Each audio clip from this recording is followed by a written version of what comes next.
എന്റെ മാത്രം കാർത്യായനി. രചന അനി ബിജു ഫിദ. അവതരണം ഷാഹുൽ മലയിൽ. എഡിറ്റിംഗ് ഫൈസൽ സിയം നൂഞ്ഞേരി. നിന്നെ സ്നേഹിക്കാൻ എനിക്ക് കഴിയില്ല. വെറുപ്പാനിക്ക് നിന്നോടും നിന്റെ കുടുംബത്തോടും. എന്റെ ക്ഷമ പരീക്ഷിക്കാൻ വെറുതെ നിൽക്കരുത് നീ. കലി തുള്ളിക്കൊണ്ട് അവൻ അവൾക്ക് നേരെ വിരൽ ചൂണ്ടുമ്പോഴും കാർത്തോട്ടും കുലുക്കമില്ല ആ കട്ടിൽ തന്നെ ഇരുന്നു. ഇങ്ങനെയൊക്കെ പറയാൻ മാത്രം ഞാൻ എന്ത് ചെയ്തു ഗിരിയേട്ടാ? അമ്മ പറഞ്ഞ അനുസരിച്ചു, അത്രയല്ലേ ഉള്ളൂ. ഒരു നല്ല മരുമകളായ അതില്ലേ അതിന്റെ ഒരു മര്യാദ. കാർത്തു ചിരി പിടിച്ച് പറയുമ്പോൾ ഗിരി ഉറഞ്ഞു തുള്ളി. മര്യാദയോ? നിനക്കോ? ഗിരി പുച്ഛിച്ചു. എന്റെ വീട്ടിൽ കയറി എനിക്കില്ലാത്ത മര്യാദ നീ കാണിക്കണ്ട. മര്യാദക്ക് ആ പായെടുത്ത് വരാതെ പോയി കിടന്നോ. കട്ടിൽ കിടന്ന ഒരു ബെഡ്ഷീറ്റ് എടുത്ത് അവൾക്ക് നേരെ എറിഞ്ഞുകൊണ്ടാൻ പറയുമ്പോൾ കാർത്തു ചിരി പിടിച്ചു വെച്ച് കൈകൾ കെട്ടി അവനെ തന്നെ നോക്കി. അയ്യോ, അത് ശരിയാവില്ല. പുറത്ത് നല്ല തണുപ്പല്ലേ. എനിക്ക് തണുത്താലേ പനി വരും. പനി വന്നാൽ പിന്നെ ഗിരിയേട്ടനെ നോക്കേണ്ടി വരില്ലേ? എന്തിനാ വെറുതെ റിസ്ക് എടുക്കുന്നത്? നമുക്ക് ഈ കട്ടിൽ തന്നെ അങ്ങ് അഡ്ജസ്റ്റ് ചെയ്യാന്നേ. ഒരു തരം കൊഞ്ചൽ മട്ടിൽ അവൾ പറഞ്ഞു. ഗിരി അവളെ ചൊഴിഞ്ഞു നോക്കി മുഖം ചൊളിച്ചു. അഡ്ജസ്റ്റ് ചെയ്യാൻ നിന്റെ മറ്റവനെ വിളിച്ചോണ്ട് പാടി. ഗിരി അലറിയതും കാർത്തു കണ്ണുകൾ ഇറുക്കി അടച്ചു. നീ എന്തിനാണ് എന്റെ ജീവിതത്തിലേക്ക് ഇങ്ങനെ ഒട്ടിച്ചേർന്ന് നിൽക്കുന്നത്? നിനക്ക് വേറെ ആരെയും കിട്ടിയില്ലേ? അവന്റെ ആ ചോദ്യത്തിന് കാർത്തു പതുക്കെ എഴുന്നേറ്റ് അവന്റെ അടുത്തേക്ക് നടന്നു. അത് നോക്കി ഗിരി ഒരടി പിന്നോട്ട് വെച്ചു. കിട്ടില്ലല്ലോ ഗിരിയേട്ടാ. ഈ ലോകത്ത് ഈ ദേഷ്യക്കാരൻ കണ്ടക്ടറെ കെട്ടാൻ എന്നെ പോലെ ഒരു ഭ്രാന്തിക്കേ കഴിയൂ. അതുകൊണ്ട് ഗിരിയേട്ട എന്നെ സഹിച്ചേ പറ്റൂ. കാർത്തുവിന്റെ മറുപടിക്ക് ഗിരി വീണ്ടും പല്ലിയടിച്ചു. സഹിക്കില്ലടി ഞാൻ, നീ നോയിക്കോ. നാളെ നേരം വെളുത്തോട്ടെ, നിന്നെ ഞാൻ പണിയിറക്കി വിടുന്നു. ഗിരി വിരൽ ചൂണ്ടി പറഞ്ഞു. നാളെ നേരം വെളുക്കുമ്പോൾ ഞാൻ ചായയായിട്ട് ഗിരിയേട്ടനെ വിളിക്കാൻ വരും. അപ്പൊ നോക്കാം ആരും ഇറക്കുമെന്ന്. കാർത്തി കളിയാക്കി പറഞ്ഞ് തന്നെ ജോലി തുടരുമ്പോൾ അവളെ വാക്കുകൾ കൊണ്ട് തോൽപ്പിക്കാൻ കഴിയില്ലെന്ന് മനസ്സിലായ ഗിരി മുറുമുറുത്തോണ്ട് പുറത്തേക്ക് തന്നെ നടക്കാൻ തുടങ്ങി. നിന്നോടൊക്കെ സംസാരിക്കുന്ന തന്നെ എന്റെ വട്ട്, പോയി തൊലയടി. അതും പറഞ്ഞ് അടഞ്ഞു കിടന്ന വാതിൽ ധൃതിയിൽ തുറക്കാൻ പോയതും കാലിൽ തറയിലിരുന്ന ബാഗിലുടക്കി നേരെ പോയി വീണത് അവനെ വീഴാതെ പിടിക്കാൻ ചെന്ന കാർത്തുവിന്റെ മേലേക്കും. അവൾ പുറകിലെ ഭിത്തിയിൽ തട്ടി നിന്നു. ഗിരിയുടെ രണ്ട് കൈകളും അവൾക്ക് ഇരുവശവുമായി ഭിത്തിയിൽ അമർന്നു. ആ ഒരു നിമിഷം പെട്ടെന്നായിരുന്നു മുറിയിൽ നിശബ്ദത പടർന്നത്. ഗിരിയുടെ മുഖം അവളുടെ മുഖത്തിന് തൊട്ടടുത്ത്. അവളുടെ മുടിയിലെ പിച്ചി പൂവിന്റെ മണവും വേഗത്തിലുള്ള അവളുടെ ശ്വാസഗതിയും അവന് വല്ലാതെ തളർത്തി. അവനറിയാതെയൊന്ന് വിറച്ചുപോയി. കാർത്തുവിന്റെ വിടർന്ന കണ്ണുകൾ അവനെ തന്നെ നോക്കി നിന്നു. ആ കണ്ണുകൾ ഭയമായിരുന്നില്ല, മറിച്ച് വല്ലാത്തൊരു തിളക്കമായിരുന്നു. ഗിരിയുടെ ഉള്ളിലെ പകയൊക്കെ ആ നിമിഷം എങ്ങോ മാഞ്ഞു പോയിരുന്നോ അറിയില്ല. അവന്റെ ഹൃദയം പടപടാൻ മിടിക്കാൻ തുടങ്ങി. പെട്ടെന്ന് സ്വബോധം വീണ്ടെടുത്ത ഗിരി കയ്യിൽ കനൽ വാരിട്ട പോലെ പിടഞ്ഞു മാറി. അത് ഞാൻ നീ എന്തിനാണ് ഇങ്ങോട്ട് ഓടി വന്നത്? അവൻ വിക്കി വിക്കി അലറി. കാർത്തു ഒന്നും മിണ്ടാതെ ഒരു കള്ളച്ചിരിയോടെ അവനെ നോക്കി. ഗിരിക്ക് ദേഷ്യവും ചമ്പലുമൊക്കെ തോന്നിയ നിമിഷം അവിടെ നിൽക്കാൻ വല്ലാത്തൊരു ജാളിത തോന്നിയവൻ പിന്നെ ഒന്നും നോക്കിയില്ല. മുറിയിലെ ലൈറ്റ് അണക്കാൻ പോലും നിൽക്കാതെ പാഞ്ഞു പുറത്തേക്ക് ഓടിക്കളയുമ്പോൾ കാർത്തു നോക്കി ഉറക്കെ ചിരിച്ചു പോയിരുന്നു. മുറിക്ക് പുറത്തെത്തിയതും ഗിരി നെഞ്ചത്ത് കൈവച്ചും ദീർഘശ്വാസം വിട്ടു. ആ പെണ്ണിത്ത് എന്തു ഭാവിച്ച സൂക്ഷിക്കണം. അവൻ സ്വയം പിറുപിറുത്ത് വരാന്തയിലെത്തി. അവിടെ എത്തിയിട്ടും ഗിരിക്ക് ആകെ ഒരു വെപ്രാളം തന്നെ. ഹൃദയം അപ്പോഴും വല്ലാതെ മിടിക്കുന്നുണ്ടായിരുന്നു. ആകെ വിയർത്ത് കുളിച്ച് നിൽക്കുന്ന അവനൊന്ന് കുളിക്കണം എന്നുണ്ട്. പക്ഷെ അകത്ത് ആ സാധനം ഇരിക്കുന്നതുകൊണ്ട് അങ്ങോട്ട് തിരിഞ്ഞു പോകാൻ അവന് പേടി. കുറച്ചുനേരം വരാന്തയിൽ അങ്ങോട്ടും ഇങ്ങോട്ടും നടന്ന ഗിരി ഒടുവിൽ സഹികെട്ട് ബൈക്കിന്റെ ചാവി എടുത്തു. വീണ്ടും സ്റ്റാൻഡിലോ ലോഡ്ജിലോ പോയി കിടക്കാമെന്ന് കരുതി ഇറങ്ങിയതും സരസ്വതി അമ്മ ശ്രദ്ധിച്ചു. ഗിരി! അമ്മയുടെ സ്വരം വരാന്തയിൽ മുഴങ്ങി. ഗിരി തിരിഞ്ഞു നോക്കിയപ്പോൾ വാതിൽക്കൽ ഗൗരവത്തിൽ നിൽക്കുന്ന സരസ്വതി ടീച്ചറെയാണ് കണ്ടത്. നീ ഇന്ന് ഇവിടുന്ന് പോയാലേ പിന്നെ നിനക്ക് വരാൻ ഈ വീട്ടിൽ നിന്റെ അമ്മ കാണില്ല. ഞാനും എങ്ങോട്ടെങ്കിലും ഇറങ്ങിപ്പോയി കളയും. അമ്മയുടെ ആ ഭീഷണിക്ക് മുമ്പിൽ ഗിരി സ്തംഭിച്ചു പോയി. അമ്മേ, ഞാൻ... അവനെന്തോ പറയാൻ തുടങ്ങിയതും അമ്മ അവനെ തടഞ്ഞു. അമ്മ പറഞ്ഞാൽ പറഞ്ഞ പോലെ ചെയ്യുമെന്ന് അവന് നന്നായിട്ട് അറിയാം. ദേഷ്യം കൊണ്ട് അവന്റെ കണ്ണ് ചുവന്നെങ്കിലും അവരെ എതിർക്കാനുള്ള ധൈര്യം അപ്പോൾ അവന് വന്നില്ല. ഇതൊക്കെ എനിക്ക് തന്നെ വന്നല്ലോ ഈശ്വര. അവൻ പല്ലിയരിച്ചുകൊണ്ട് കയ്യിൽ നിന്ന് ചാവി തറയിലേക്ക് എറിഞ്ഞ് വീണ്ടും അകത്തേക്ക് തന്നെ നടന്നു. പോയി കിടക്കാൻ വേറെ സ്ഥലമില്ലാത്തതുകൊണ്ട് വീണ്ടും ആ മുറിയിലേക്ക് തന്നെ കയറി അവൻ. അത്തവണ അവൻ എത്തുമ്പോൾ കണ്ടത് കാർത്തു കണ്ണാടിക്കുമ്പിൽ നിന്ന് കൂളായി മുടി ചെയ്യുന്നതാണ്. പെട്ടെന്ന് അവൻ വാതിൽ തുറന്നും അവൾ അവനെ നോക്കി. വീണ്ടും അവനോടെ കണ്ടതും അവളുടെ ചുണ്ടിൽ ആ കള്ളച്ചിരി വിരിഞ്ഞു. ആഹാ, ഗിരിയേട്ടൻ പോയതിലും വേഗത്തിൽ തിരിച്ചെത്തിയോ? എന്തുപറ്റി? അമ്മ ഓടിച്ചോ? അവൾ പുരികം പൊക്കി ചോദിച്ചു. ഗിരി അവൾക്ക് നേരെ പാഞ്ഞെന്നു. നീ മര്യാദക്ക് മിണ്ടാന്നില്ലെങ്കിൽ ഞാൻ നിന്റെ അടുത്ത് പുറത്തേക്ക് എറിയും. എനിക്കൊന്ന് കുളിക്കണം. അവള് നോക്കാവൻ പറഞ്ഞു. അതിനാരാ നിങ്ങളോട് കുളിക്കണ്ടെന്ന് പറഞ്ഞ്? അവൾ കണ്ണാടിയിലേക്ക് നോക്കി പൊട്ടുവിട്ടുകൊണ്ട് പറഞ്ഞു. എടി, നിന്നെ പോലെ നാണവും മാനില്ലാത്ത സൈസല്ല ഞാൻ. നീ ഇവിടെ ഇരിക്കുമ്പോൾ ഞാനെങ്ങനെയാടി കുളിക്കുന്നത്? ഇറങ്ങി പോളി പുറത്തേക്ക്. ഗിരി അലറി. കാർത്തു പൊട്ടിച്ചിരിച്ചു പോയി. അയ്യോ, എന്റെ ഗിരിയാണ് ഇത്രയ്ക്ക് നാണുണ്ടോ? ശരി ശരി, പേടിക്കണ്ട, ഞാൻ പുറത്തേക്ക് ഇറങ്ങാം. അവൾ ചിരിച്ചുകൊണ്ട് ഗിരി ഒന്നുകൂടി നോക്കി പുറത്തേക്ക് ഇറങ്ങിപ്പോയ ഉടനെ ഗിരി മുറി പൂട്ടി ബാത്റൂമിലേക്ക് ഓടി. പക്ഷെ അവിടെ അവളുടെ സോപ്പിന്റെയും ഷാമ്പൂവിന്റെയും ആ പ്രത്യേക ഗന്ധം അവന് വീർപ്പ് മുട്ടിച്ചു. അവനൊരു നിമിഷം അങ്ങനെ തന്നെ നിന്നു. പിന്നെയൊന്ന് കണ്ണടച്ച് എന്തിനെന്നില്ലാതെ ആ ശ്വാസം ഉള്ളിലേക്ക് വലിച്ചു. എന്തോ ആ നിമിഷം അവന്റെ ഉള്ളിൽ ഒരു വല്ലാത്ത വികാരം പോലെ, ഒരുതരം മത്ത് പിടിപ്പിക്കുന്ന ഗന്ധം പോലെ. പെട്ടെന്ന് സ്വബോധം വന്നവൻ താൻ ഇതെന്തൊക്കെയാണ് ചിന്തിച്ചു കൂട്ടുന്നതെന്ന ചിന്തയോടെ സ്വയം കരണത്തന്നെ ഒന്ന് അടിച്ചു. ഗിരി, നീ അവളെ വെറുക്കുന്നവനാണെന്ന് മറക്കരുത്. അവൻ വേഗം ദേഷ്യത്തോടെ വെള്ളം തലയിലൂടെ ഒഴിച്ച് കുളി തീർത്ത് മുറിയിലെത്തി ഷർട്ട് മുണ്ടിട്ട് മുറിയിൽ നിന്നും പുറത്തേക്ക് ഇറങ്ങി. അടുക്കളയിൽ നിന്നും പാത്രങ്ങളുടെ ശബ്ദം കേൾക്കാം. ഗിരി വാ, കഴിക്കാനിരിക്കാം. അവനെ കണ്ടത് സരസ്വതി ടീച്ചർ വിളിച്ചു. ഗിരി കേൾക്കാത്ത ഭാഗത്തിൽ വരാന്തയിലേക്ക് നടന്നു.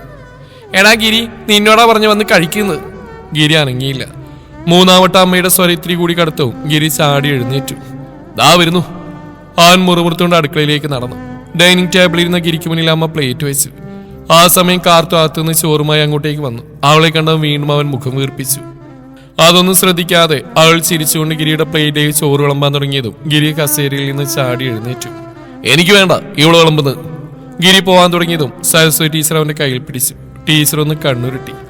ആ ഒറ്റ നോട്ടത്തിൽ ഗിരി പല്ലും കടിച്ച് വീണ്ടും കസേരയിലേക്ക് തന്നെ തിരിച്ചിരുന്നു. കാർത്തു നോക്കി ചുണ്ടുകടിച്ചിരിച്ചു. ശേഷം ചോറും കറികളും അവന് വിളമ്പിക്കൊടുത്തു. കഴിക്ക് ഗിരിയേട്ടാ, ഇഷ്ടപ്പെട്ട ഇനി വിളമ്പാട്ടോ. തനിക്കടുത്തേക്ക് ചേർന്ന് നിന്ന് അവൾ പതിയെ പറയുമ്പോൾ ഗിരി പല്ല് കടിച്ച് ആ ദേഷ്യം മുന്നിലെ ചോറിൽ തീർത്തു. സരസ്വതി ടീച്ചർ അപ്പുറത്ത് ഗൗരവത്തിൽ ഇരിപ്പുള്ള കൊണ്ട് മാത്രം അവൻ എഴുന്നേറ്റ് പോയില്ല. കാർത്തു ആവട്ടെ ഏതോ വലിയ യുദ്ധം ജയിച്ച ഭാവത്തിൽ. ഗിരിയേട്ടാ, ഈ മുളകറി അപ്പച്ചി ഉണ്ടാക്കിയതാ, ചേനക്കൂട്ട ഞാൻ വെച്ചാ, ഒന്ന് കഴിച്ചു നോക്ക്. കാർത്തു ഒരു സ്പൂൺ കറി അവന്റെ പ്ലേറ്റിലേക്ക് ഒഴിച്ചുകൊണ്ട് പറഞ്ഞ ഗിരി പല്ലിരിച്ചു. എനിക്ക് കൈയുണ്ട്, ഞാൻ വിളമ്പിക്കോളാം, നീ നിന്റെ പണി നോക്കിയിരിക്കുക. അതിനെന്താ ഗിരിയേട്ടാ, വിളമ്പി കൊടുക്കുന്ന ഒരു സന്തോഷല്ലേ. ആൾ അവനെ നോക്കി മനോഹരമായി ഒന്ന് ചിരിച്ചു. ആ ചിരിയിൽ ഒരു കുസൃതി ഒളിഞ്ഞിരിപ്പുണ്ടായിരുന്നു. ഗിരി മനസ്സിലാ മനസ്സോടെ ഒരു ഉരുള ചോറ് വായിലേക്ക് വെച്ചു. സത്യം പറഞ്ഞ ചേനക്കൂട്ടൻ സൂപ്പറായിരുന്നു. പക്ഷെ അതവിടെ മുഖത്തൂക്കി സമ്മതിക്കാൻ അവന്റെ ഈഗോ അനുവദിച്ചില്ല. എങ്ങനെയുണ്ട് ഗിരി? ഉപ്പിത്തിരി കൂടുതലാ, പിന്നെ ചേന വേവിച്ച് ശരിയായിട്ടില്ല. ഗിരി മുഖം ചുളിച്ചുകൊണ്ട് പറഞ്ഞു. കാർത്തു വിടാൻ പാവമില്ലായിരുന്നു. അവൾ അവന്റെ മുഖത്തിന് നേരെ നോക്കി പതിയെ പറഞ്ഞു. ഉപ്പല്ല ഗിരിയേട്ടാ, അതിലിത്തിരി സ്നേഹം കൂടിപ്പോയതാ, അതാ ഇത്ര രുചി. അമ്മ അത് കേട്ട് ചിരി കടിച്ചു പിടിച്ച് തലാഴ്ത്തി. ഗിരിക്ക് തൊണ്ടയിൽ ചോറ് കുടുങ്ങി. അവന് വേഗം വെള്ളമെടുത്ത് കുടിച്ചു. പിന്നെ വേഗത്തിൽ അത് മുഴുവൻ കഴിച്ചു തീർത്ത് വേഗം കൈ കഴുകാൻ പോയതും അവളെ പേടിച്ചിട്ടായിരുന്നു. കൈ കഴുകി അവൻ വരാന്തയിലെത്തി. രാത്രിയുടെ നിശബ്ദതയിൽ പുറത്ത് ചീവീടുകൾ കരയുന്നുണ്ട്. കുറെ സമയം അവൻ അവിടെ തന്നെ നിന്ന ശേഷം മുറിയിലേക്ക് തന്നെ പോയി. അവളിപ്പോൾ അവിടെ ഇല്ലെങ്കിലും അവളുടെ ഗന്ധം അപ്പോഴും ആ മുറിയാകെ തങ്ങിയെന്ന് അവന് വല്ലാതെ അസ്വസ്ഥനാക്കുന്നുണ്ടായിരുന്നു. പെട്ടെന്ന് പിന്നിലൊരു കാൽപ്പെരുമാറ്റം കേട്ട് അവൻ തിരിയുമ്പോൾ കയ്യിലൊരു ഗ്ലാസ് പാലുമായി കാർത്തു നിൽക്കുന്നു. അവളുടെ നിൽപ്പും ഭാവവും കണ്ട് അവന്റെ കണ്ണു മിഴിഞ്ഞുപോയി. എന്താടി ഇത്? ഗിരി സംശയത്തോടെ ചോദിച്ചു. പാല് ഇന്ന് നമ്മുടെ ഫസ്റ്റ് നൈറ്റിലെ ഗിരിയേട്ടാ, ഇത് കുടിച്ചിട്ട് നമുക്ക് ബാക്കി തുടങ്ങാം.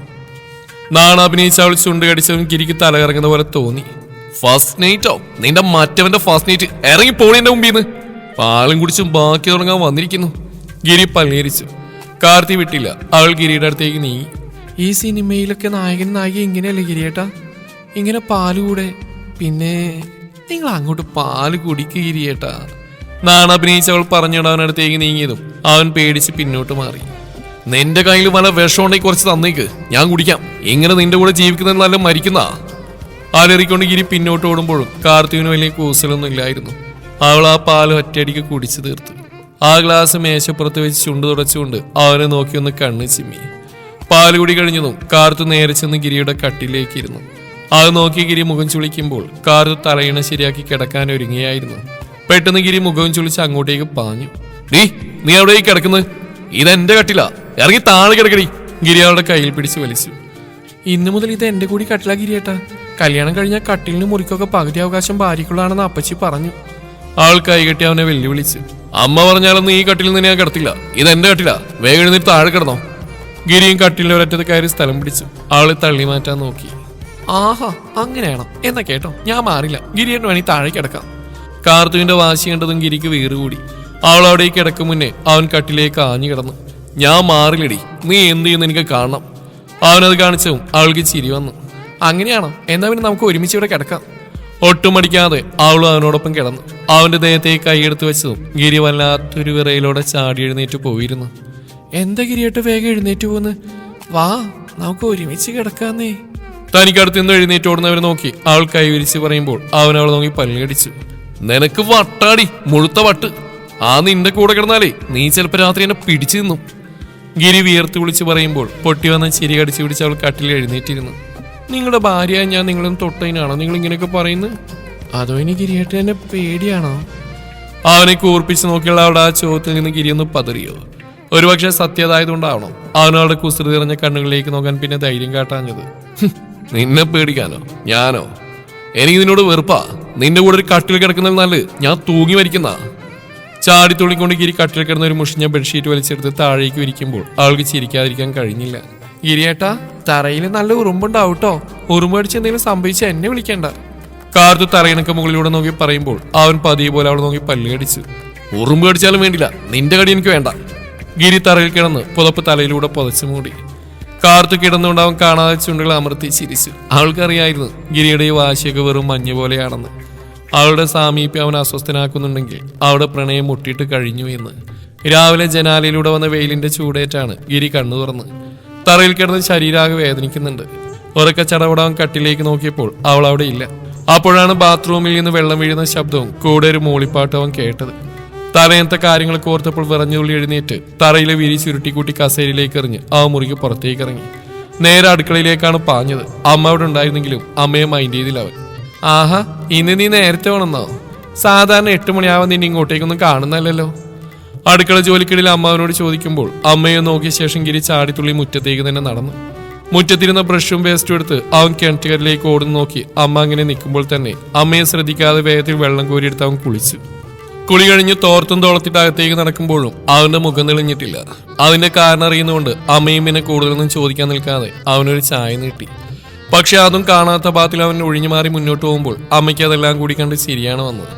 അവിടെ നിന്നും ചാടിത്തുള്ളി മുറിയിലെത്തി ഗിരി കാണുന്നത് എവിടേക്കോ പോവാൻ സെറ്റ് സാരി കൊടുത്ത് ഒരുങ്ങി നിൽക്കുന്ന കാർത്തുവിനെയാണ്. അവൻ വന്നൊന്നും ശ്രദ്ധിക്കാതെ കണ്ണാടിയിൽ നോക്കി പൊട്ടോടുന്ന അവൾ നോക്കിക്കൊണ്ട് തന്നെ അവൻ അകത്തേക്ക് നടക്കുമ്പോൾ അവളുടെ നോട്ട് അവനിലേക്ക് നീണ്ടു. എങ്ങനെ, കൊള്ളാമോ? ഞാൻ സുന്ദരിയായോ? പെട്ടെന്നുള്ള അവളുടെ ചോദ്യത്തിന് മുഖം വീർപ്പിച്ച് പോടി എന്ന് പറഞ്ഞെങ്കിലും അവനും അവളെ ഒന്ന് ശ്രദ്ധിച്ചിരുന്നു. ചന്ദന കളർ സെറ്റ് സാരിയിൽ മുടി കുളിപ്പിന്നൽ കെട്ടി ഒരു കുഞ്ഞു കമ്മലും കുഞ്ഞു മാലയും അതിൽ താൻ കെട്ടിയ താലിയും നെറ്റിയിൽ അവൾ തൊട്ട സിന്ദൂരമൊക്കെ ശ്രദ്ധിച്ചിട്ട് തന്നെയാണ് അവൻ മുഖം താഴ്ത്തിയത്. അവൾക്ക് മുഖം കൊടുക്കാതെ അവൻ വേഗം ഷർട്ട് എടുത്തിട്ടു. നീ എങ്ങോട്ടേക്ക് രാവിലെ? ഗിരിയുടെ ഗൗരവം നിറഞ്ഞ ചോദ്യത്തിന് കാർത്തു കണ്ണാടിയിൽ കാണുന്ന അവന്റെ മുഖത്തേക്ക് നോക്കി പറഞ്ഞു. അമ്പലത്തിലേക്കൊന്ന് പോകണം ഗിരിയേട്ടാ, കല്യാണം കഴിഞ്ഞല്ലേ, ഭഗവാനെയും തൊഴണം.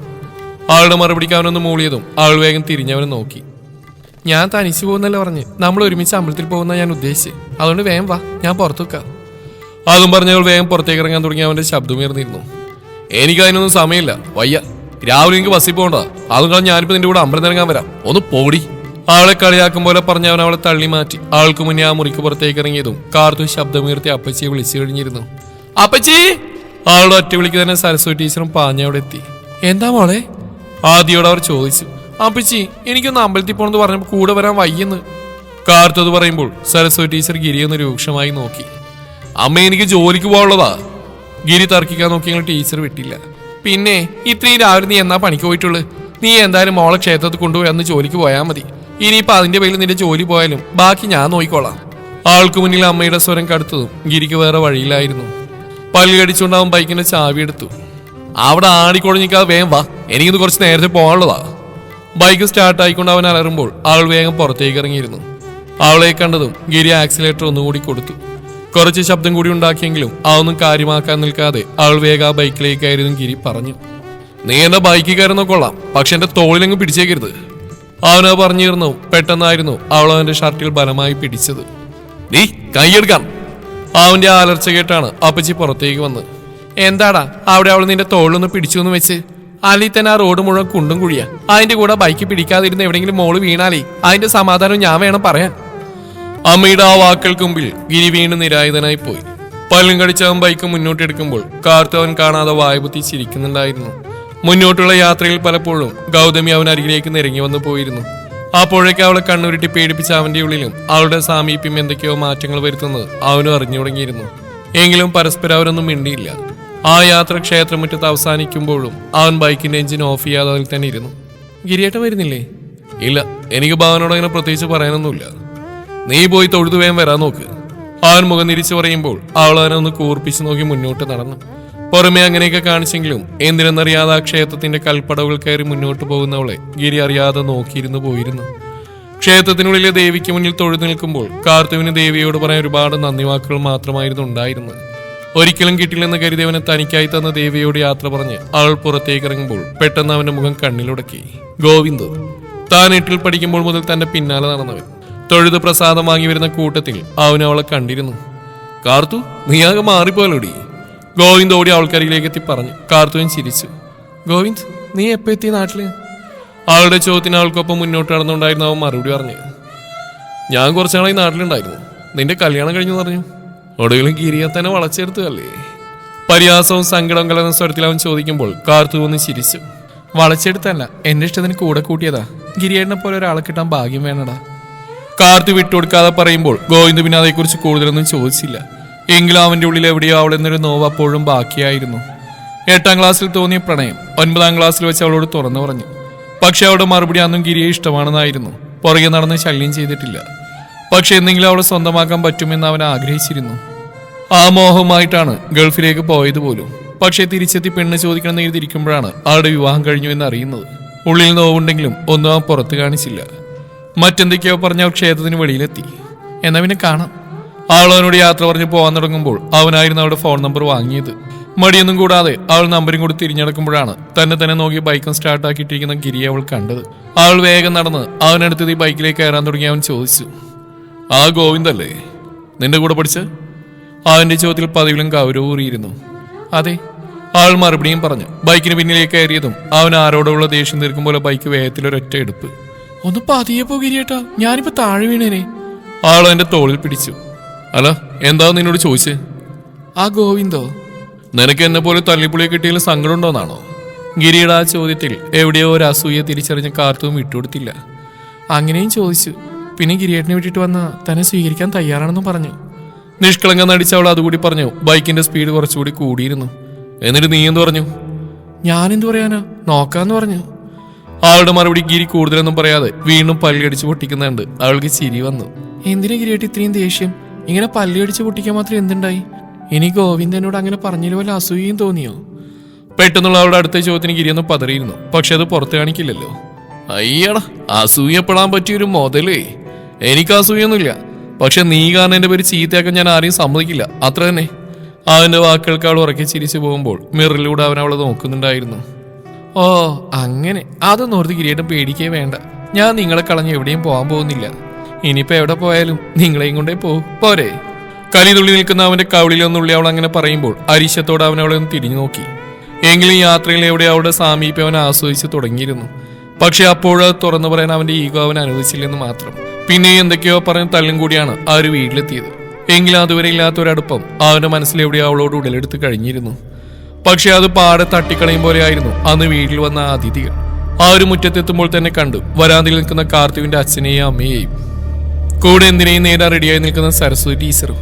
പെട്ടെന്ന് അവരെ കണ്ടതും കാർത്തുവിന്റെ ഉള്ളൊന്ന് കാളി. അവൾ ഭയത്തോടെ ഗിരിയെ നോക്കി. അവന്റെ കണ്ണുകൾ ചുവന്നിട്ടുണ്ട്. കാർത്തി വേഗം ബൈക്കിൽ നിന്നിറങ്ങിയതും ബൈക്ക് ഓഫീസ് സ്റ്റാൻഡിലാക്കി അവൻ അവർക്കുമ്പിലേക്ക് നടന്നു. എന്തിനാ ഇങ്ങോട്ട് വന്ന്? അവന്റെ ചോദ്യത്തിന് ദിവാകരൻ എന്തോ പറയാനായി കൈ ഉയർത്തി. ഗിരിയുടെ തോളിൽ തൊടാനാഞ്ഞതും അവൻ പിന്നോട്ട് മാറിയിരുന്നു. മോനെ ഗിരി. അയാൾ ആ വാചകം പൂർത്തിയാക്കും മുമ്പേ ഗിരിയുടെ ശബ്ദം അവിടെ ഉയർന്നിരുന്നു. മോളെ കിട്ടിയെന്ന് കരുതി എന്നെ മോനെ ഒന്ന് വിളിക്കാൻ നിൽക്കണ്ട. എന്റെ അച്ഛന്റെ മനത്തിന് കാരണമായ നിങ്ങളെപ്പോലെ ഒരാളായിട്ട് എനിക്ക് ഒരു ബന്ധത്തിനും താല്പര്യമില്ല. പിന്നെ ഇവളെന്റെ ഭാര്യയായി പോയതുകൊണ്ട് മാത്രം ഇറക്കി വിടുന്നില്ല. അത്രമാത്രം പറഞ്ഞ് ആരെയും നോക്കാതെ അവൻ വീടിനകത്തേക്ക് കയറി പോകുമ്പോൾ സീത കണ്ണീരോടെ കാർത്തുവിനെ നോക്കി. മോളെ, നീ വിഷമിക്കണ്ട. ഞങ്ങൾക്ക് നിന്നോട് ദേഷ്യമൊന്നുമില്ല. നീ നന്നായി വരണം. അവരവരുടെ തലയിൽ തലോടി. സരസ്വതി ടീച്ചർ ഇതെല്ലാം നോക്കി നിശബ്ദയായി നിൽക്കുകയായിരുന്നു. എന്തൊക്കെ പറഞ്ഞാലും അവരവരുടെ അച്ഛനും അമ്മയുമാണ്. സ്വന്തം മോള് മറ്റൊരു വീട്ടിൽ വന്ന് കയറുമ്പോൾ അവിടെ അവൾക്ക് എങ്ങനെയുണ്ടെന്നുള്ള ആദ്യം അവർക്ക് എത്രമാത്രമായിരിക്കുമെന്ന് ഊഹിക്കാൻ അവർക്ക് കഴിയുമായിരുന്നു. ആ ഒരു പടിയിറങ്ങിപ്പോയതിനു ശേഷം കാർത്തു വിങ്ങിപ്പൊട്ടിക്കൊണ്ട് ഉമ്മറത്തേക്ക് കയറി.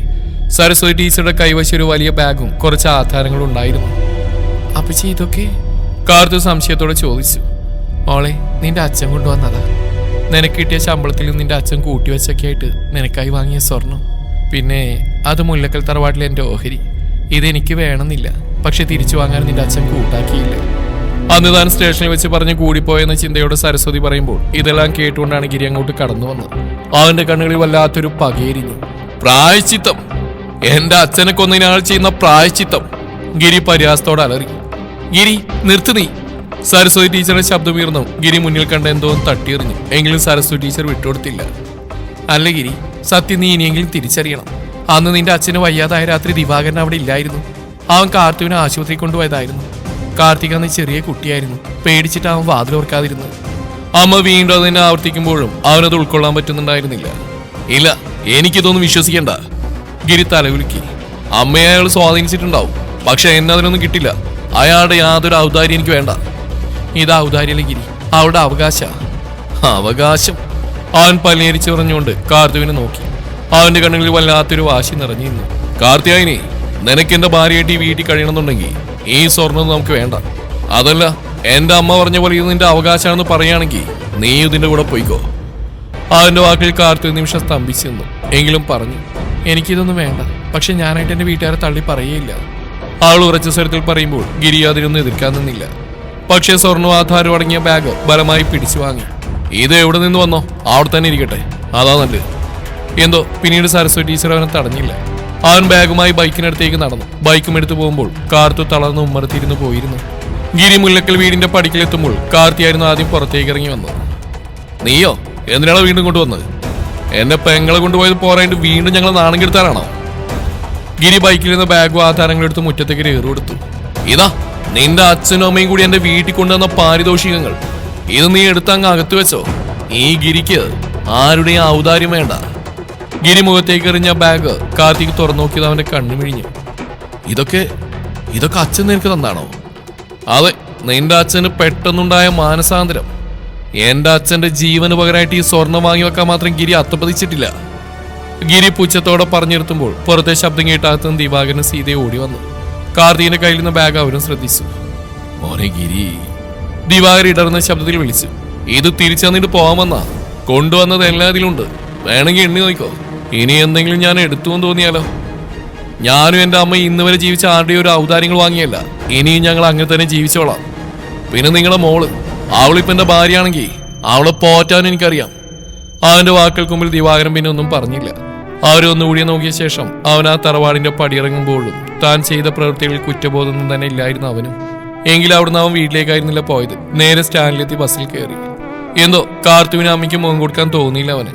പക്ഷെ വൈകിട്ട് ഓട്ടം കഴിഞ്ഞ് അല്പം നേരത്തെ അവൻ വീട്ടിലെത്തി. അവനെത്തുമ്പോൾ വരാന്തയിലെ ചാരുകസേരയിൽ പുസ്തകം വായിച്ച് സരസ്വതി ടീച്ചർ ഇരിപ്പുണ്ടായിരുന്നു. ഗിരി ബൈക്ക് സ്റ്റാൻഡിലിട്ട് പതിയെ വരാന്തയിലേക്ക് നടന്നു. അവനെ കണ്ടിട്ടും കാണാത്ത പോലെ ഇരുന്ന അമ്മയ്ക്കരികിലേക്ക് അവനും ഇരുന്നു. അമ്മേ. ഗിരിയുടെ ശബ്ദമല്ലാതെ താഴ്ന്നിരുന്നു. സരസ്വതി ടീച്ചർ പുസ്തകത്തിൽ നിന്ന് കണ്ണെടുക്കാതെ ചോദിച്ചു. എന്തേ? അമ്മയ്ക്ക് എന്നോട് ദേഷ്യമുണ്ടോ? അവന്റെ ആ ചോദ്യത്തിന് അവന്റെ മുഖത്തേക്ക് നോക്കാതിരിക്കാൻ അവർക്കായില്ല. എന്തിന്? എല്ലാം തിരിച്ചു കൊടുത്തതിന്. എനിക്ക് അയാളുടെ ഒരു സഹായം വേണ്ടമ്മേ. എനിക്ക് പറ്റില്ല അയാൾ അംഗീകരിക്കാൻ. അവന്റെ വാക്കുകൾക്ക് ടീച്ചർ പുസ്തകം മടക്കി മകനെ നോക്കി. അവരുടെ മുഖം അപ്പോൾ ശാന്തമായി. പതുക്കെ അവരവന്റെ കയ്യിൽ പിടിച്ചു. മോനെ ഗിരി, നീ അതൊക്കെ തിരിച്ചു കൊടുത്തതിൽ എനിക്ക് നിന്നോട് ദേഷ്യമൊന്നുമില്ല. അത് നിന്റെ അഭിമാന പ്രശ്നം. പക്ഷെ നീ ഒന്ന് ചിന്തിച്ചിട്ടുണ്ടോ? നീ ഇന്ന് ആ പടിവാതിക്കൽ ചെന്ന് വലിച്ചെറിഞ്ഞത് കാർത്തുവിന്റെ അച്ഛൻ അവൾക്കായി കരുതി വെച്ച വിയർപ്പാ. അത് വേണ്ടെന്ന് വെക്കാൻ നിനക്ക് അവകാശം ഉണ്ടാവും. പക്ഷെ കാർത്തുവിനോ? ഗിരി മറുപടി അറിയാതെ തലതാഴ്ത്തിയിരുന്നു. നിന്റെ വാശിക്ക് മുമ്പിൽ അവൾ അവളുടെ കുടുംബത്തെ അവകാശങ്ങളെ ഉപേക്ഷിച്ചു. ഒരു വാക്കുപോലും മറുത്തു പറയാൻ നിന്റെ കൂടെ നിന്നു. ആ നിന്റെ പകയുടെയും ദേഷ്യത്തിന്റെ ഇടയിൽ ആ പെണ്ണ് അനുഭവിക്കുന്ന നീറ്റിൽ നീ കാണാണ്ട് പോവരുത്. അവളുടെ സ്നേഹം നിന്നെ തോൽപ്പിക്കാൻ വേണ്ടിയല്ല, നിന്നെ നേടാൻ വേണ്ടിയായിരുന്നു. ടീച്ചർ ഗിരിയുടെ മുഖം ഉയർത്തിപ്പിടിച്ചു. ഗിരി, എനിക്ക് നിന്നോടൊരൊറ്റ കാര്യം ആവശ്യപ്പെടാനുള്ളൂ. നിനക്ക് അവളുടെ അച്ഛനെ വെറുക്കാം, ആ കുടുംബത്തെയും വെറുക്കാം. പക്ഷെ ആ പെണ്ണിനെ നീ സ്നേഹിക്കണം. അവൾക്ക് നിഴലായി നീ കൂടെ ഉണ്ടാവണം. നിനക്ക് വേണ്ടി എല്ലാം വേണ്ടെന്ന് വെച്ചവളാവള്. അവളുടെ ഏക സമ്പാദ്യം നീ മാത്രം. ആ സമ്പാദ്യം നഷ്ടപ്പെടാൻ നീ ഇടയാക്കരുത്. അമ്മയുടെ വാക്കുകൾ ഗിരിയുടെ ഉള്ളിൽ എവിടെയോ തട്ടിയിരുന്നു. അവനൊന്നും മിണ്ട ആ മുറിയിലേക്ക് നടന്നു. അകത്ത് ജനാലക്കൽ പിടിച്ച് പുറത്തിരുട്ടിലേക്ക് നോക്കി നിൽക്കുകയായിരുന്നവൾ. അവൻ വന്നറിഞ്ഞെങ്കിലും ഒന്ന് തിരിഞ്ഞു നോക്കാൻ പോലും അവൾ കൂട്ടാക്കിയില്ല. അവിടെ ആ നിൽപ്പ് കണ്ടപ്പോൾ എന്തിനെന്ന് പോലും അറിയാത്തൊരു നോവ് അന്ന് ആദ്യമായി അവന്റെ ഉള്ളിൽ അനുഭവപ്പെട്ടു. അവൻ പതുക്കിയെന്ന് തൊണ്ടയനക്കി. കാർത്തു. അവൾ മിണ്ടിയില്ല, അങ്ങനെ തന്നെ നിന്നു. ഡീ, നിനക്കെന്നോട് പിണക്കാണോ? ഗിരിയുടെ സ്വരത്തിൽ എപ്പോഴുമുള്ള ആ പരിക്കം ഭാവമുണ്ടായിരുന്നില്ല. അവൾ പതിയെ തിരിഞ്ഞവനെ നോക്കി. അവളുടെ കണ്ണുകളിൽ പരിഭവം നിറഞ്ഞിരുന്നു. പിണങ്ങാൻ ഞാൻ നിങ്ങളുടെ ആരാ ഗിരിയേട്ടാ? വെറുതെ വഴിയെ പോയപ്പോ കൂടെ കൂട്ടിയ ഒരാള്. ഭാര്യയെന്ന് നീ തന്നെയല്ലേ എപ്പോഴും പറയുന്നത്. ഇപ്പൊ അത് മാറി വഴിപോക്കെയായോ? ഗിരി ചിരിയോടെ ചോദിക്കുമ്പോൾ കാർത്തൊന്നും മിണ്ടിയില്ല. അവളുടെ മൗനം അവനെ ശരിക്കും അസ്വസ്ഥനാക്കി. അവൻ പതുക്കെ അവളുടെ അടുത്തേക്ക് ചെന്നു. നീ നിനക്ക് ആ സ്വർണം വേണമെന്നുണ്ടെങ്കിൽ നീ പോയി വാങ്ങിക്കോ, ഞാനതിന് തടസ്സമൊന്നും നിൽക്കില്ല. പക്ഷെ ഒന്നുണ്ട്, നിന്റെ അച്ഛനെ എനിക്ക് ഒരിക്കലും അംഗീകരിക്കാൻ കഴിയില്ല. അവന്റെ വാക്കുകൾക്ക് അവൾ അവനെ ദീർഘമായി നോക്കി. എനിക്ക് സ്വർണവും പണമൊന്നും വേണ്ട ഗിരിയേട്ടാ, എനിക്ക് നിങ്ങളുടെ സ്നേഹം മാത്രം മതി. നിങ്ങളൊന്ന് മനസ്സോർന്ന് സ്നേഹിക്കണം, അതിന് കഴിയൂ. അവളുടെ ചോദ്യത്തിന് എന്ത് മറുപടി പറയണമെന്ന് അവൻ അറിയില്ലായിരുന്നു. അതും എനിക്കറിയില്ല, പക്ഷേ ശ്രമിക്കാം. അത്രമാത്രം പറഞ്ഞവൻ ആ മുറിയിൽ നിന്ന് പുറത്തേക്ക് ഇറങ്ങുമ്പോൾ അവൾക്ക് ആ ഒരു വാക്ക് മാത്രം മതിയായിരുന്നു കാത്തിരിക്കാൻ. ദിവസങ്ങൾ പിന്നെയും വേഗത്തിൽ ഓടി മറഞ്ഞു. അമ്മയുടെ ഉപദേശം കൊണ്ടാണോ എന്നറിയില്ല, ഗിരിയുടെ സ്വഭാവത്തിൽ കാർത്തുവിനെ പോലും അത്ഭുതപ്പെടുത്തുന്ന മാറ്റങ്ങളാണ് വന്നത്. പുറമേ ആ പരിക്കൻ ഭാവവും കടുപ്പത്തിലുള്ള സംസാരവും മാറ്റമില്ലാതെ തുടരുമ്പോഴും ഉള്ളിൽ അവളോടുള്ള കരുതൽ കൂടി വന്ന് അവളും അറിയുന്നുണ്ടായിരുന്നു. വൈകുന്നേരം ജോലി കഴിഞ്ഞ് വരുമ്പോൾ അവളെ കണ്ടില്ലെങ്കിലുള്ള തിരച്ചിൽ, അവസാനം അവൾ എവിടെ പോയി എന്നൊരു ചോദ്യം അമ്മയോട് ചോദിക്കുമ്പോഴുള്ള ജിജ്ഞാസ. അടുക്കളയിൽ കാർത്തുണ്ടാക്കുന്ന ഭക്ഷണത്തിന് എന്നും ഗിരിക്ക് 100 കുറ്റങ്ങളാണ്. ഇതിപ്പോ എന്ത് കറിയാടി, ഇതിന് ഉപ്പില്ല, അതിന് പുളിയില്ല, ഇതിലാണ് ഈ മുളക് വാരി വലിച്ചിട്ടിരിക്കുക എന്നും ഓരോരുളക്കും പരാതി പറഞ്ഞ ആഹാരം മുഴുവൻ കഴിക്കുന്ന കാണുമ്പോൾ അവൾ ഉള്ളാലെ ചിരിക്കും. ആ ആഹാരത്തിന്റെ രുചിയല്ല, അവൾ വിളമ്പി തരുന്നതിന്റെ ആനന്ദമാണ് അവൻ ശരിക്കും ആസ്വദിച്ചിരുന്നത്. അവളുടെ ഉരുളക്കുപ്പേരി പോലെയുള്ള മറുപടികളായിരുന്നു അവനേറെ പ്രിയപ്പെട്ടത്. അവർക്കിടയിലെ വഴക്കുകൾക്ക് പോലും ഒരു പ്രത്യേക സുഖമായിരുന്നു. ഓരോ ചെറിയ കാര്യത്തിനും ഗിരി അലറുമെങ്കിലും ആ വഴക്കുകളിലൊന്നും പഴയ വെറുപ്പിന്റെ കയ്പില്ലായിരുന്നു. അവളോട് തർക്കിക്കുന്നു, അവളുടെ കുസൃതികൾക്ക് മുമ്പിൽ തോറ്റു കൊടുക്കുന്നു അവനറിയാതെ തന്നെ ഇഷ്ടപ്പെട്ടു തുടങ്ങി. രാത്രി മുറിയിലെത്തിയാൽ പതിവ് തെറ്റിക്കാതെ ഗിരി തറയിൽ പായ വിരിക്കും. കട്ടിലിൽ അവളും കിടക്കും. ഗിരിയേട്ടാ, തറയിൽ കിടന്ന നടുവേദനിക്കേ എന്നവൾ കളിയാക്കുമ്പോൾ, നീ നിന്റെ പണി നോക്കി കിടന്നുറങ്ങി എന്നൊരു പരിക്കം മറുപടി നൽകി അവൻ പുതപ്പിനുള്ളിലേക്ക് ചുരുളും. തറയിലാണെങ്കിലും അവൾ തൊട്ടടുത്തുണ്ടെന്ന ആ സാമീപ്യം നൽകുന്ന ഉറക്കം ഗിരിക്ക് മറ്റെവിടുന്ന് ഇപ്പോൾ കിട്ടാത്തൊരവസ്ഥ. ഇതിനെ എന്ത് പേരിട്ട് വിളിക്കണമെന്ന് ചോദിച്ചാൽ അറിയില്ല. ഇനിയിപ്പോ ഇതാണോ പ്രണയം? ഏയ്, അതൊന്നും ആവില്ല. പലപ്പോഴും അവൻ സ്വയം വിശ്വസിക്കാൻ ശ്രമിച്ചുവെങ്കിലും അതെല്ലാം സത്യമെന്ന് അവന്റെ ഉള്ളിൽ നിന്ന് ആരോ അവനോട് പറഞ്ഞുകൊണ്ടേയിരുന്നു. അന്നൊരു മഴയുള്ള ദിവസമായിരുന്നു. രാവിലെ തുടങ്ങിയ മഴ. മഴ കാരണം സ്കൂളിൽ പോവേണ്ടെന്ന് അപ്പച്ചി കാർത്തിയായനോട് പറഞ്ഞതാണ്. പക്ഷെ എക്സാം ആവാറായതുകൊണ്ട് പോവാതിരിക്കാൻ പറ്റിയില്ല. സ്കൂൾ വിട്ട സമയം മഴയ്ക്കൊരു കുറവില്ലായിരുന്നു. സ്കൂളിൽ ഒരു കുട്ടിക്ക് വയ്യാതെ വന്നുകൊണ്ട് അവളെ പേരൻസിനെ ഏൽപ്പിക്കാതെ കാർത്തുവിന് സ്കൂളിൽ നിന്നിറങ്ങാനും കഴിഞ്ഞില്ല. ആകാശം ഇപ്പോഴും കറുത്തിരുണ്ട് തന്നെയാണ്. കൂടെയുള്ള അധ്യാപകരൊക്കെ നേരത്തെ പോയതിനാൽ ആരെയും കാത്തിരിക്കാതെ അവളും ബാഗെടുത്ത് വരാന്തയിലേക്ക് ഇറങ്ങി. തന്റെ കയ്യിൽ കുടയുമില്ല. ഇനി നിന്നാൽ സ്റ്റാൻഡിൽ അവസാന ബസ്സും പോകുമെന്ന് ഉറപ്പായപ്പോൾ പിന്നെയൊന്നും നോക്കിയില്ല. അവൾ ആ മഴയിലേക്ക് ഇറങ്ങി ബസ് സ്റ്റോപ്പിലേക്ക് ഓടി. സ്കൂൾ ഗേറ്റിൽ നിന്ന് മെയിൻ റോഡിലെത്താൻ കുറച്ച് ദൂരമുണ്ട്. ഓടിക്കിതച്ച് അവൾ ബസ് സ്റ്റോപ്പിലെത്തുമ്പോഴേക്കും ദേഹമാസകളും നനഞ്ഞു കുളിച്ചു. സാരിയിൽ നിന്ന് വെള്ളം ഇറ്റിറ്റ് വീഴുന്നുണ്ടായിരുന്നു. താൻ അത്രയൊക്കെ ഓടി വന്നിട്ടും ബസ് പോയിരിക്കുന്നു. നിരാശയോടെ അവൾ റോഡിലേക്ക് നോക്കി. ആ വഴി ഇനി ഇന്നൊരു ബസ്സും വരില്ല. ഒരുതരം ഭയം അവളെ പിടികൂടി. ആകെ നനഞ്ഞൊട്ടി നിൽക്കുന്ന തന്നെ ആരെങ്കിലും കണ്ടാൽ അത് ആലോചിക്കുമ്പോൾ ഒരു വല്ലായ്മ. ഒടുവിൽ അവൾ ഫോണെടുത്ത് ഗിരിയെ വിളിച്ചു. ഗിരിയേട്ടാ, ഞാൻ സ്കൂളിലാ, ബസ് പോയി, ഒന്ന് വരാൻ പറ്റുമോ? അവളുടെ ശബ്ദം ഇടറുന്നുണ്ടായിരുന്നു. അതിന് ഞാനെന്ത് വേണം? എനിക്ക് ബസ്സിൽ തിരക്കുള്ള സമയം, വല്ല ഓട്ടോയും വിളിച്ച് വരാൻ നോക്ക്. ഗിരി പെട്ടെന്ന് ഫോൺ വെച്ച് അവൾക്ക് സങ്കടം തോന്നി. 10 മിനിറ്റ് കൂടി അവൾ അങ്ങനെ നിന്ന ശേഷം എന്നും വരട്ടെ എന്ന് എഴുതി മുന്നോട്ട് നടക്കാൻ തുടങ്ങിയതും പെട്ടെന്നാണ് ദൂരെ നിന്ന് അവന്റെ ബൈക്കിന്റെ ശബ്ദം അവൾ കേട്ടത്. അവൾ തല ഉയർത്തി നോക്കി. ഗിരിയേട്ടൻ തന്നെ. അവളെ കണ്ടത് അവൻ ബൈക്ക് അവൾക്കരികിലായി നിർത്തി. അവന്റെ മുഖത്ത് വല്ലാത്തൊരു അമർഷം ഉണ്ടായിരുന്നു. നീ നിനക്ക് കൃത്യസമയത്തൊന്നും സ്കൂളിൽ നിന്ന് ഇറങ്ങാൻ പറ്റില്ലേ? ചുമ്മാ മനുഷ്യനെ മെനക്കെടുത്താ നീ. അവൻ അലറിയെങ്കിലും ആ കണ്ണുകളിൽ അവളോടുള്ള കരുതൽ അവൾ കാണുന്നുണ്ടായിരുന്നു. മഴ നനഞ്ഞ അവൾ വിറക്കുന്ന കണ്ടപ്പോൾ അവന്റെ ശബ്ദം പതുക്കെ താഴ്ന്നു. കയറിടി, ഇനി അവിടുന്ന് പനി പിടിക്കണ്ട. കാർത്തി വിറയലോടെ ബൈക്കിന് പിന്നിലേക്ക് കയറി. ബൈക്ക് മുന്നോട്ട് നീങ്ങിയതും അവൾ വിറയലോടെ ഗിരിയുടെ ഷർട്ടിൽ മുറുകെ പിടിച്ചു. ഗിരിയേട്ടാ, തണുക്കുന്നു. അവൾ അറിയാതെ പറഞ്ഞുപോയി. ഗിരിയൊന്നും മിണ്ടിയില്ല. അവൻ ബൈക്കിന്റെ വേഗത കുറച്ചു. ചില അഹങ്കാരികൾക്ക് ഇത്രയെങ്കിലും കിട്ടണം. അവൻ പിറുവിറുക്കുമ്പോഴും അവൾക്ക് മറുപടി പറയാൻ കഴിഞ്ഞില്ല. അവന്റെ തോളിൽ തലവെച്ച് അവന്റെ ചൂട് പറ്റി അങ്ങനെ ഇരുന്നു. ആ വെട്ടി പെയ്യുന്ന മഴ നനഞ്ഞുകൊണ്ട് തന്നെയാണ് അവർ വീട്ടിലെത്തിയതും. അപ്പോഴേക്കും നേരെ ഇരുട്ടി തുടങ്ങിയിരുന്നു. അമ്മ ആ സമയം അവിടെ ഇല്ലായിരുന്നു. അമ്മയുടെ കൂടെ ജോലി ചെയ്തിരുന്ന ടീച്ചറുടെ വീട്ടിലൊരു ചടങ്ങുകളുണ്ട്. അമ്മ അവിടെ വരെ ഒന്ന് പോകുന്നു പറഞ്ഞിരുന്നു. ബൈക്കിൽ നിന്നിറങ്ങിയ കാർത്തുവിന് നേരെ നിൽക്കാൻ പോലും കഴിയുന്നുണ്ടായിരുന്നില്ല. തണുപ്പ് വസ്തുക്കളിലേക്ക് അരിച്ചു കയറി അവൾ വല്ലാതെ വിറച്ചു. പടികൾ കയറാൻ തുടങ്ങി അവളുടെ കാലുകൾ ഇടർന്ന് കണ്ടപ്പോൾ ഗിരി വേഗം അവളെ ചേർത്ത് പിടിച്ചു. അവളൊന്ന് ഞെട്ടിപ്പിടിഞ്ഞ് അവനെ നോക്കിയെങ്കിലും അതൊന്നും അവൻ ശ്രദ്ധിച്ചില്ല. അവന്റെ കൈകൾ തോളിൽ അമർന്നപ്പോൾ ആ ചൂടിൽ അവൾക്കൊരു ആശ്വാസം തോന്നി. അവളെ ചേർത്ത് പിടിച്ച് ഗിരി അവളെ മുറിയിലാക്കി. വേഗം ഡ്രസ്സ് മാറ്റി ഉണങ്ങിയവലോട്, ഇല്ലെങ്കിൽ നിനക്ക് പനി വരും. അത്രയും പറഞ്ഞ് ഗിരി വേഗം മുറിക്ക് പുറത്തേക്ക് ഇറങ്ങി അടുക്കളയിലേക്കാണ് പോയത്. ചെന്ന് വേഗം ഒരു കാപ്പിയിട്ട് വീണ്ടും മുറിയിലേക്ക് എത്തുമ്പോൾ കാർത്തു ഡ്രസ്സ് മാറി കട്ടിൽ തന്നെ ഇരിപ്പുണ്ട്. അപ്പോഴും അവൾക്ക് ഇടുങ്ങുന്നുണ്ടായിരുന്നു. അവൻ വേഗം അവൾക്കെടുത്തെത്തി. ദാ ഇത് കുടിക്ക്. അവൻ ഗ്ലാസ് അവൾക്ക് നേരെ നീട്ടി. വിറക്കുന്ന കൈകൾ കൊണ്ട് അവളത് വാങ്ങിക്കുടിച്ചിട്ടും അവളുടെ ഉള്ളിലെ തണുപ്പ് മാറിയില്ല.